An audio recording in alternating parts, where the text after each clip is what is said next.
नमस्कार, मी आचल न्यूज अनकटमध्ये आपले स्वागत. पाहूया त्याच्या ठळक घडामोडी.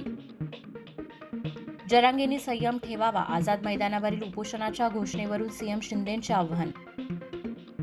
सर्व मराठा समाज मनोज जरांगे पाटील यांच्या बाजूने नाही, छगन भुजबळ यांचं वक्तव्य.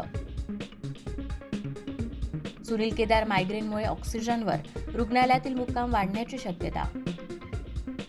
धाराशिवमधील ज्योती क्रांती मल्टीस्टेक्स बँकेवर दरोडा, कर्मचाऱ्यांना बांधून ठेवत 2 कोटींचा मुद्देमाल लंपास. राज्यात कोरोनाच्या नव्या 35 रुग्णांची भर, एकूण रुग्णसंख्या 100 पार. लोकमंगल राज्यस्तरीय पुरस्कार जाहीर, शांता गोखलेंसह राजू बाविस्कर आणि वसंत गायकवाड पुरस्काराचे मानकरी. लोकसभा निवडणुकीत भाजपचा मोदी गॅरंटीवर भर, दिल्लीतील बैठकीत ठरली रणनीती. मराठवाड्याला मिळणार पहिली वंदे भारत एक्सप्रेस, पंतप्रधानांच्या हस्ते 30 डिसेंबरला होणार उद्घाटन. प्रभातच्या सालारने दुसऱ्या दिवशी तोडले कमाईचे सर्व रेकॉर्ड.